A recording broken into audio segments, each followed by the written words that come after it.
Hello नमस्कार दोस्तों, मैं आपका दोस्त अजय तोमर आज एक बार फिर से एग्रीकल्चर क्लास 12th का सब्जेक्ट फसल उत्पादन एवं उद्यान शास्त्र लेके आए हैं। जिसका आज का हमारा चैप्टर है क्या खाद।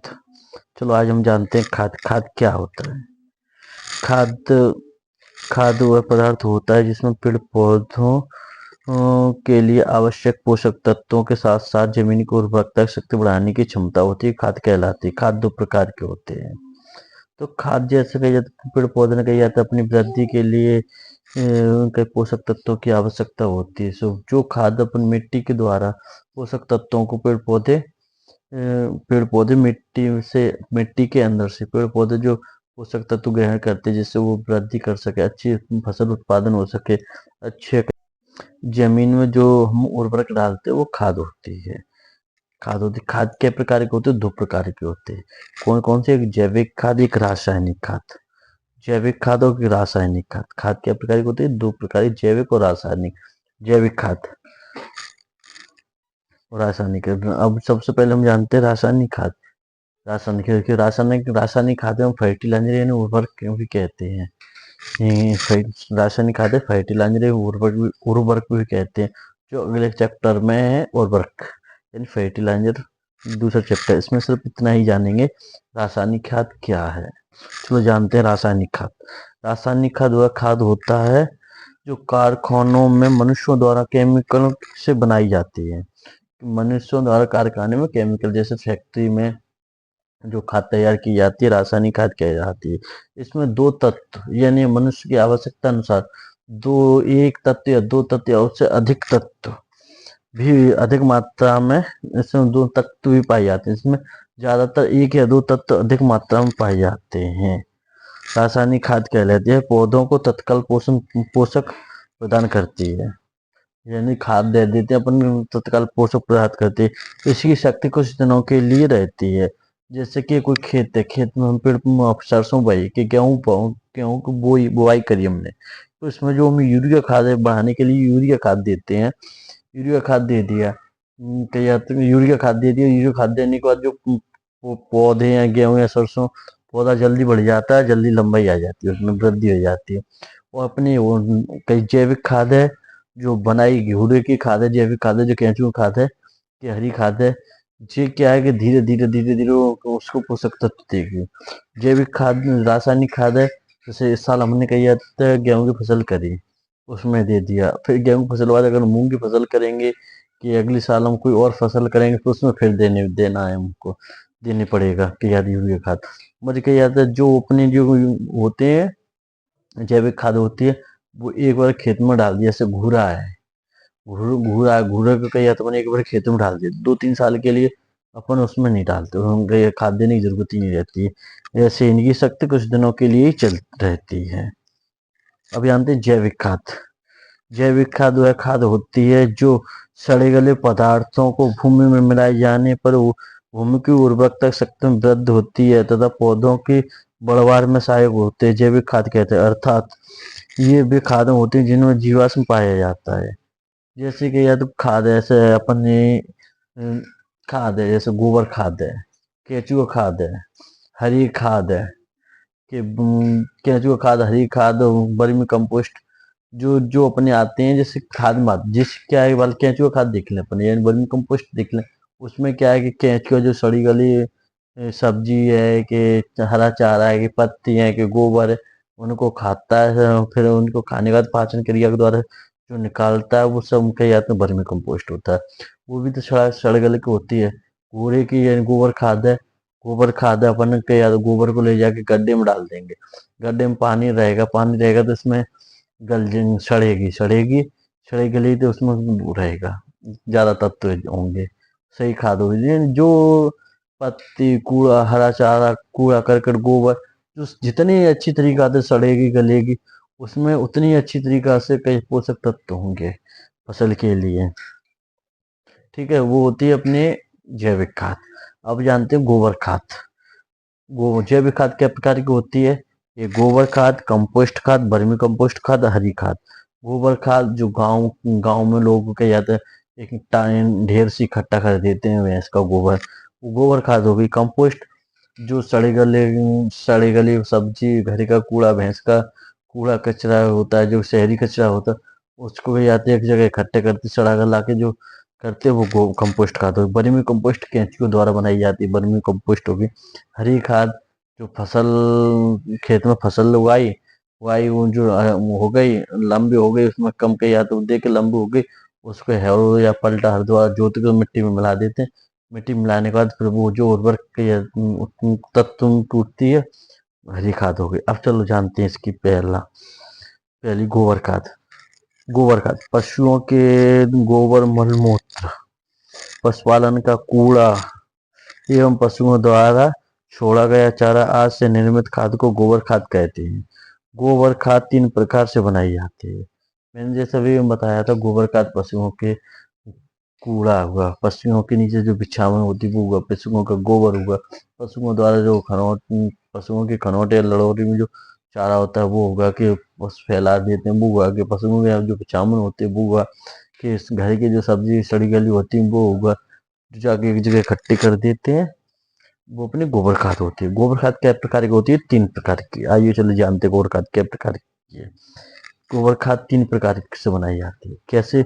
नंबर 1, ढेर लगाकर एकत्रित करना। जैसे कि गांव के आजकल ज्यादातर लोग ढेर लगा के इकट्ठे करते हैं। जैसे समतल जमीन है उस पर कहीं जाता है गोबर या कूड़ा करके फिर एक जगह डाल डाल के ढेर लगी जाती है, वो हो गए ढेर लगा के। गड्ढों में भराई करना, ये खाद वैज्ञानिक विधि से है। जैसे कोई कहीं गड्ढा खोद लिया उसमें खाद गोबर, घर के कूड़ा कचड़ा के बिछावन, हरे चारा की पत्ती उसमें डाल देते हैं। उसमें थोड़ी नमी रहती है, नमी पर्याप्त मात्रा में नमी रहती है, जिससे वो सड़ता गलता है, तो गड्ढा गड्ढा विध होगी। स्वतंत्र बॉक्स में जो पक्के बॉक्स बना लेते हैं अपन, उसमें यही गोबर, कूड़ा कूड़ा कचड़ा, घर का कचड़ा, हरी सब्जी, पत्ते, चारा वगैरह डाल देते हैं, पर्याप्त मात्रा में नमी डाल देते हैं। उसमें भैंसें अपनी खाने जाती हैं, वो खाती रहती हैं। जो उनके जो मलमूत्र होते हैं जो उसी में के याद रह जाते हैं, फिर उसको ऊपर मट्टी डाल देते हैं। स्वतंत्र वक्ष हो गया। अब जान देखते हैं ढेर लगाकर एकत्रित करना। आइए जानते हैं ढेर लगा के एकत्रित करना। इस विधि में किसान सभी पदार्थ जैसे गोबर, राख, बिछावन व पशुओं का कूड़ा करकट, हरा चारा आदि को खुले स्थान में एकत्रित करके गोबर की खाद तैयार करते हैं। लेकिन यह वैज्ञानिक विधि नहीं है, क्योंकि इस विधि में गोबर से तत्व वर्षा व अन्य कारण से अधिक मात्रा में बह जाते हैं। जैसे आपने बताया कोई एक समतल जगह उसमें कहीं जाता है, अपन गोबर डाल देते हैं। जब वर्षा पानी पड़ेगा कि धूप होगी उसमें सूखेगा तो उसमें हवा से तत्व उड़ जाएंगे। अगर वर्षा का पानी होगा तो बह बह के गलेंगे, बहेंगे, पानी के साथ मिलकर बह जाएंगे वो। गड्ढों में भार करके इस विधि में अच्छी किस्म की गोबर खाद तैयार की जाती है। इस विधि में पहले गड्ढे तैयार किए जाते हैं। तैयार गड्ढों में पशुओं का गोबर, पेसा युक्त बिछावन अथवा मिट्टी का कूड़ा करकट इत्यादि भर देते हैं, जो भी बताई मैंने। अब स्वतंत्र बॉक्स में भरना। इस विधि में पक्के गड्ढे तैयार किए जाते हैं। तैयार गड्ढे के एक किनारे पशुओं के आने जाने के लिए सीढ़ियां होती हैं। गड्ढे में हरा चारा बिछा दिया जाता है। पशु इसमें चारा खाते हैं और उनका मलमूत्र बिछावन में गिरता रहता है। ये हो गया। अब गड्ढों में गोबर खाद तैयार करते समय क्या सावधानी है? अब जो अपन ने देख ली है, अब जो हम सावधानी है कि गड्ढा है, गड्ढे में तैयार करेंगे तो क्या सावधानी रहेगी? इस बाल पशु गए, चारा गए गए तो वहां में क्या है कि बाल चारा डाल दो, ऊपर से गोबर हो गए, तो फिर कहीं याद कौन से खागो पशु वह चाह रहा है। दूसरे दिन अगर फिर बात साफ करोगे कि जाएगी नहीं होगी। जैसे कही जाते अब जो हमें का तैयारी करने पड़ते, जो कही जाते वो करेंगे, बनेगी खाद। अब जानते हैं तैयारी और सावधानियां। गड्ढों की गहराई 1.25 मीटर से अधिक नहीं होनी चाहिए। कि मान लो अपन तलब एकदम ओड़ी कर दे तो पशु ने ऊपर चढ़ने में दिक परेशानी होगी। जैसे 1.25 मीटर से अधिक नहीं होनी चाहिए, रखनी चाहिए। तथा उसमें गोबर से भर जाने पर 15 सेंटीमीटर मिट्टी की तह से ढक देती है, यानी मिट्टी डाल देते 15 सेंटीमीटर। जब गड्ढा भर जाए ऊपर मट्टी वगैरह से या कहीं से खोदेंगे, ऊपर से ढक देंगे तब से गैस नहीं निकलेगी। नंबर 2, गड्ढा जो बनाएंगे छायादार स्थान पर हम बनाएंगे। जैसे छायादार गड्ढे छायादार स्थान पर होने चाहिए। जैसे पेड़ के हो के टीन वगैरह को सेट वगैरह को कस ले, ताकि उन पर कोई पन्नी वगैरह डाल दे, ताकि नीचे कि पेड़ के नीचे, यानी कहने का मतलब ये है कि धूप से नहीं बचे, ताकि हमारे धूप से जाएंगे तो जाम में हानि ज्यादा होती, सूखेंगे, नमी पानी ज्यादा आवश्यकता पड़ेगी, जाम का पर्याप्त मात्रा में नमी बह चाहिए अंदर। ठीक है। गड्ढे गड्ढे छायादार स्थान पर होने चाहिए, जिससे धूप तेज धूप में हानि ना हो। गड्ढों का फर्श पक्का होना चाहिए। तो बताइए, अगर नमी डाले तो वो नीचे सूख जाए, फिर फायदा क्या है, ताकि तत्वों की हानि कम से कम हो सके। ठीक है। खाद के अच्छी तरह सड़ने हेतु गड्ढे में उचित मात्रा में नमी होनी चाहिए, जो वाले में बताए कि जिसमें पर्याप्त मात्रा में नमी हो।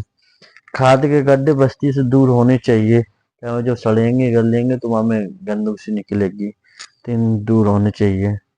गोबर की खाद से खेत में लाभ। अब लाभ दिखाते हैं कि कंपोस्ट खाद में जो गोबर खाद होते हैं, बाकी खेत में का लाभ होंगे। जैसे नंबर 1, इस खाद के प्रयोग से भूमि की भौतिक दशा में सुधार होता है। जो हमने बताई वाला खाद में रोपण डालें 3 साल तक जाए, तो वहां में क्या अपने हर साल डाले की परेशानी नहीं रही, एक ही बार डाल दिया, 2-3 साल वो काम करेगी।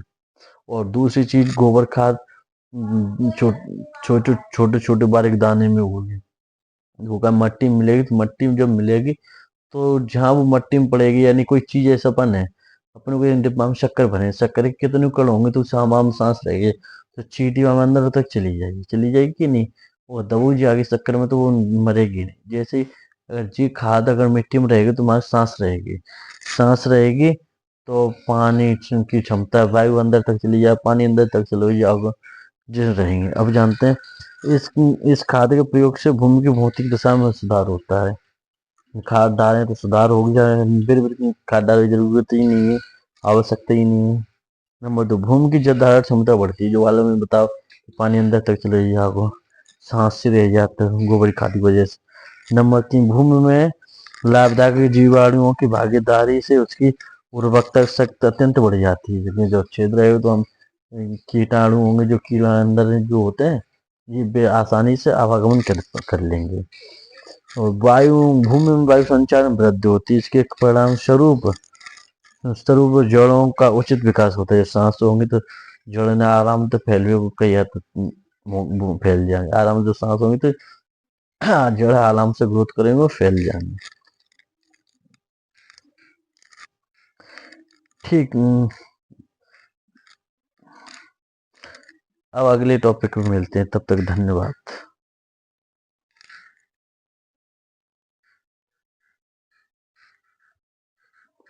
अब अगले टॉपिक पे मिलेंगे, धन्यवाद।